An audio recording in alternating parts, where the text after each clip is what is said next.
저 심장 판막 수술 다다음 주에 하는데요. 어릴 때 하고 15년 만에 하는데 무서워요. 어디 그래서 보니까 정신 마취하고 수술하다 신경밖에. 아, 이거는 척추 수술할 때 잘 이렇게 해요. 뇌 수술할 때도 많이 하고. 신경을 모니터하는 수술장에서 이렇게 찔러놓고 신경이 뛰는 걸 보면서 수술하는 경향이 있는데 옛날에 그게 없었어요. 그리고 뇌신경을 그런 잘 할 수가 없는 경우도 많고, 그래서 그걸 모니터링하기 위해서 환자를 깨워봐요. 깨워서 팔다리 움직여보세요. 뭐 이렇게 하는 걸 하긴 하는데, 신경외과는 그걸 아직까지 하는지 잘 모르겠고, 정형외과는 거의 대부분 요새 뉴럴 모니터링이라고 근육에다 전극을 꽂아서 자극을 주면서 그걸 관찰하는 사람이 따로 있습니다. 특히 측만증을 많이 휘었기 때문에 잘못 피다 보면 마비되거든요. 마비가 되는지 안 되는지를 계속 봐주는 사람이 있어요. 그 사람이 모니터링하면서 괜찮습니다, 뭐 괜찮습니다 이야기를 해주면 의사가 더 돌리고 하기도 하고, 제가 수술한 것 중에 딜리프라고 이렇게 배를 째고 들어가는 수술이 있거든요. 그것도 이제 장요근이라고 서로 치면 안심 쪽에 신경이 지나갑니다. 그 신경을 잘못 찌서 끊어 먹으면 다리가 마비되거든요. 그리고 딜리프를 할 때 마비가 안 되도록 뉴럴 모니터링 하면서, 그래서 괜찮아요 이게 측정하면서 하거든요. 예, 그런 것 때문에 정형외과는 거의 없고, 판막 수술하면서 깨웠다는 얘기는 전 들어본 적은 없어요.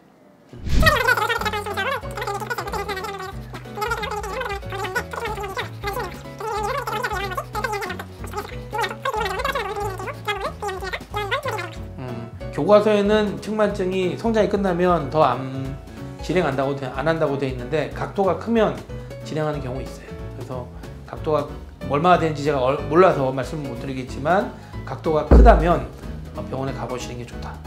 가서 그 의사 선생님을 보고, 제가 요새 허리가 아픈데 좀 봐주세요 하면 잘 봐주실 거거든요. 그래서 예전에 보던 그 교수님한테 가시고, 허리는 측만증은 이제 옆으로 휜 게 아니고 결국 돌아 있거든요. 회전이 되기 때문에, 당연히 회전이 되면 우리 가만히 있을 때도 회전 돌리면 이쪽은 튀어나오고 이쪽은 등이 들어간 것처럼 보이잖아요.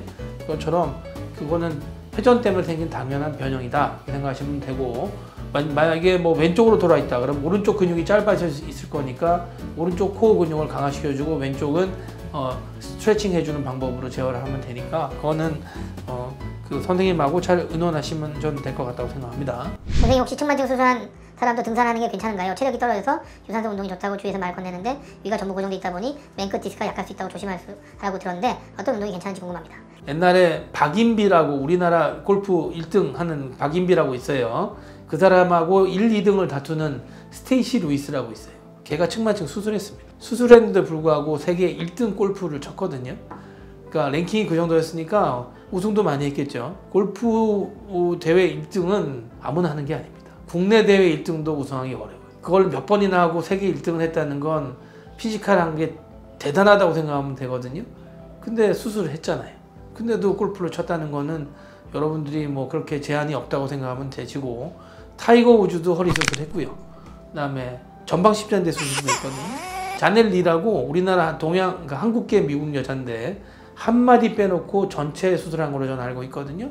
그래서 당구 칠 때 자세가 좀 요상한 게 많잖아요. 그래도 그분이 잘 치고 있으니까 결국 측만증에도 운동하는데 크게 무리는 없다. 잘만 사용하면 된다. 뭔 운동이 좋다는 건 이제 주위에서 하는 얘기니까 그거는 사실 의미가 없고요. 의사 선생님한테 가시거나 아니면은 이분이 부산 사시면 제가 오시면 측정을 해서 어떤 운동이 맞는지를 제가 가르쳐 드릴 테니까 뭐 가까운 데 사시면 내원하셔도 됩니다. 그 다음에 의사 선생님이 사용하는 키보드랑 마우스는 어떤 제품인가? 요거는 마이크로소프트 거예요. 산지 꽤 오래됐고 여기 땜빵도 나 있어서 좀 있으면 바꿀까 생각 중이고, 요거는 삼보 겁니다. 예전에는 조금 더 부하고 거의 이렇게 조종기처럼 된 걸 썼는데 너무 환자들이 맨날 물어봐서 간단한 걸로 바꿨습니다. 선생님이 춤 따라하던 그거 수우파 말하는 거는 슬개골 골절 및 탈부로 익힙사하게 됐습니다. 일반인은 절대로 따라하면 안 됩니다. 여러분들이 주먹으로 벽을 때릴 때 처음 치면 얘가 부러질 거예요. 박사골절이라고 잘 부러지거든요. 박사스 프랙처라고. 이렇게 치면 이게 부러지는 경우가 많아요. 근데 이거를 10년을 나무를 패거나 벽을 패면 아마 벽이 주먹에 깨질 거거든요. 날아갈 거거든요. 우리가 이제 몸에서 얼마나 외력에 대해서 이길 수 있는지, 힘은 수련의 정도, 내가 얼마나 이걸 부하를 견딜 수 있냐 정도가 중요한데, 그분들은 그 일을 노상하는 사람들이고, 그래서 그 부하를 견딜 수 있는 사람이고, 이분은 그거 안 되는데 그 퍼포먼스를 따라하니까 당연히 삐꾸가 나는 거죠. 그래서 이분은 다칠 수밖에 없어요. 뭐든지 기술을 구사하려면 기본 체력이 돼야 됩니다. 사실 골프가 기술이 되게 필요한 운동이거든요. 요새 되게 잘하는 골프 선수 중에 투포 하던 애도 있고요. 농구 하던 애도 있고 창 던지기 하는 애도 있고 그 웨이트 하던 애들도 있거든요. 그러니까 이게 기본 체력이 돼야 기술을 구사할 수 있어요. 그러니까 너무 기술만 하면 몸이 망가진다 이렇게 생각하시면 돼요. 근데 물 한두 방울에 감염이 되나? 이건 아마 스포이드 짜는 거 이야기하는 건데 물 한두 방울에 감염이 되죠. 병원에 수술장 스태프들을 다 코를 균을 검사했거든요. 근데 다 MRSA가 나와요. 그거는 메치실린 디지선스 스포츠 스타빌코스 아우레우스라고 항생제 내성균이거든요. 그게 코 안에 있습니다. 코흡이다가 이렇게 어디 묻히면 균이 돌아다니는 거예요. 네. 만약 그 사람이 뭐 코에서 어떤 코털이 막 나와서 목에 묻어 있었는데 물이 떨어져가지고 여기서 떨어졌다. 그럼 그 물 안에 MRSA라는 게 있습니다. 물론 아주 그게 떨어지자마자 막 씻어내면 감염의 확률은 줄겠지만 뭐 이걸 말을 바꿔서 생각하면 중국폐렴 때 기침 한 번 했는데 없냐? 콧물 안에 얼마나 많은 바이러스가 있겠냐라는 말과 내가 볼 때 대동소이하다고 생각하거든요. 깨끗하면 깨끗할수록 좋은 게 수술장이에요. 이런 거는 굉장히 아니라고 의사로서 하지 말아야 될 생각이기 때문에 일반인들은 사실 이 정도의 집중도나 이런 게 요구되지 않을 수도 있겠죠. 하지만 우리는 깨끗하게 하고 환자를 위해서 최선을 다해야 되기 때문에 이런 아니라 생각을 하면 안 됩니다. 3살 아가인데 옷자다리입니다. 5살 형어도 그런데 교정 시기는 언제가 좋을까요? 6세 때까지 지켜보시면 됩니다. 만 6세 내지 7세 때까지는 다리 모양은 변하거든요. 그러니까 그때까지는 그냥 지켜보시고 걸음을 걷다가 넘어질 정도다 그러면은 선생님한테 가봐야 되겠지만 그게 아니라면 내가 가진 유전자대로 다 가는 거거든요. 가끔씩 옛날에 비타민 D 결핍성 구류병이라든지 아니면 브라운트시 병이라든지 여러 가지 병이 있는데 그런 게 있으면 좀 변형이 과해요. 그러면 주위 정형외과 의사 선생님한테 가시면 금방 알 수 있습니다. 엑스레이만 찍으면. 정형외과 의사 선생님한테 가는 걸 너무 이렇게 귀찮아하지 마시고 주위에 가시면 훌륭하신 선생님이 다 계시니까 이런 것들은 한번 여쭤보는 게 좋겠다 이렇게 생각합니다. 어제까지 6세까지는 그냥 지켜보는 게 좋겠다. 선생님 하나 궁금한 게 있습니다. 손가락 말고 팔목, 어깨까지 절단된 경우는 어떻게 하길래 과다출혈하는 쇼크로 사망이 안 되는 걸까요? 손가락 말고? 우리가 지혈대를 감을 때요 여기 안 감아요. 여기다 감습니다. 왜 그렇게 하냐면 원본 뼈가 하나만 있는 사지에 지혈대를 감는 게 훨씬 더 잘 감기거든요. 압박이 쉬워요. 그 혈관이 지혈대를 감으면 뼈하고 지혈대 사이에 혈관이 딱 눌려서 피가 안 나요. 근데 여기는 이게 2개로 되기 때문에 눌리면 도망갈 수 있거든요. 그래서 오히려 여기가 지혈하기 좀 어렵습니다.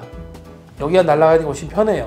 근데 이제 이런 데 말고 이쪽이 날아가면 사실 여기서 혈관이 딱 끊어지는 순간 혈관이 말려 들어갈 수가 있거든요.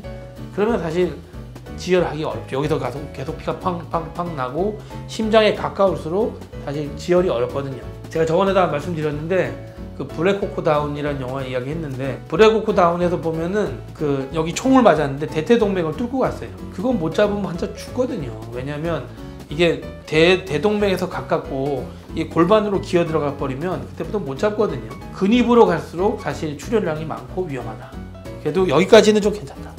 빠른 시일 내에 지혈하면 괜찮은데 이 어깨 이상이나 아니면은 고관절 이상으로 혈관이 손상이 되면 조금 사망 확률이 있다. 선생님 응급처치 관련 집에서 준비할 수 있는 구급상자 구성에 대한 걸 한번 다뤄주실 수 있나요? 이게 이제 이렇게 말씀하시면 사람들은 간단하게 찢어진 거나 아니면은 그런 거 생각하실 건데 질병마다 사실 구비해야 될 키트가 다릅니다. 만약에 심장이 협심증이 있다 그럼 구비해야 될 약이 다르고 천식이 있다 그럼 천식에 대한 구비약이 다르고 고혈압이 있으면 고혈압에 당뇨면 당뇨에 있기 때문에 이게 사실 일률적으로 말하기는 어렵고 정형외과적으로 이야기한다면 붕대, 압박붕대, 그 다음에 꺼즈, 지혈제 이런 것들은 필요할 수 있겠지만 우리나라는 사실 근처만 가면 병원이지 않습니까? 미국같이 옆 동네 가려면 2시간씩 차 타고 가는 나라가 아니기 때문에 구급상자보다는 응급실에 빨리 가시는 게 낫다. 그러니까 간단한 지혈 꺼즈나 붕대 정도만 갖고 계시면 되지 않을까 이렇게 생각하고 빠른 시간 내에 병원 가시면 된다 이렇게 생각합니다. 절단 부위를 냉동실에 넣어도 되는 냉동실에 넣으면 안 됩니다. 우리 몸은 세포로 되어 있기 때문에 세포는 일정 세포막이라는 거에 구성되어 있거든요. 세포막이 없는 게 바이러스고 대부분 우리 유기체는 세포막이 있습니다. 세포막은 지질하고 단백질하고 수분으로 구성되어 있어요. 그게 얼어버리면 어떻게 되냐면 수분은 얼면 결정체가 되기 때문에 단백질이나 지질을 다 끊어버려요. 그래서 미세 조직이 다 망가지기 때문에 얼리는 거는 굉장히 위험합니다. 냉동인간도 뭐 급속도로 냉동하면 문제가 없다고 하는데 저는 사실 안 믿거든요. 어떻게 얼마나 냉동을 해봤는지 잘 모르겠지만 그 사람을 살렸다는 보고도 없고 냉동하는 거는 위험하다 이렇게 생각합니다. 차갑게 해서 빨리 병원에 가는 게 좋겠다. 그거는 저번에 영상을 참고하시면 됩니다. 진짜 궁금하긴 한데 만약 그렇게 도망가서 안 돌아오면 그 사람은 뭐하고 사나요? 전문의 안다고 그냥 개원하나요? 여러분들이 생각할 때 의사가 진료만 보는 게 의사라고 생각하거든요. 의사는 그렇지 않아요. 의사는 행정직도 있고요, 공무원도 있고, 대기업에 들어가는 사람도 있고, 제약회사에 들어가는 사람도 있고, 되게 큰 의료기 개발 회사에 고문으로 가는 사람도 있거든. 우리나라 같은 경우는 굉장히 여러분들이 복을 받으신 게 전문의를 쉽게 볼 수 있어요. 근데 미국 같은 경우는 산 넘고 물 건너서 가야지 전문의를 볼 수 있거든요. 대부분 동네에 있는 의사들은 다 1차 진료 아니면 내과 의사 정도밖에 없어요. 우리나라야 전문의가 당연하다고 생각하지만 전문의를 따기 위해서 시간을 투자하고 노력을 하고 그 시험을 통과하는 게 그냥 일반적으로 생각하시면 굉장히 쉽게 보시는 거예요. 의사는 의과대학만 나와도 어느 정도의 진료는 다 할 수 있습니다. 그리고 살다 보면 수술하는 의사 말고는 다 경험이거든요. 저번에도 말씀드렸지만 교과서는 부산에서 서울까지 가는 방법만 가르쳐줘요. 가는 중에 무슨 일이 일어나는지 내가 뭘 해야 되는지는 안 가르쳐줍니다. 그래서 실전이 중요합니다. 의사는. 기본적 베이스는 있지만 그걸 어떻게 운영하는 거는 실전이 중요해서 그분이 전문이건 아니던 간에 그분의 명성이나 실력이 뛰어나면 그런 자격을 아마 커버할 수 있는 정도의 실력이 있지 않을까. 물론 전문의를 따신 분들은 기본적으로 어느 정도 일정 부분 이상의 능력을 갖추신 걸 거거든요. 여러분들 주위에 훌륭한 의사 선생님 잘 찾아가시고 전문의를 안 따고도 훌륭한 의사 선생님이 될 수 있다. 저는 이렇게 생각합니다. 언제가 될지 모르겠지만 여러분들이 또 열심히 또 질문을 남겨주시거나 제가 하는 영상에 또 질문을 달아주시면 제가 그걸 또 취합해서 또 새로운 질문들을 대답해 드리도록 하겠고, 언제가 될지 모르겠지만 답변을 달아주시면 정리를 잘 해보겠습니다. 감사합니다.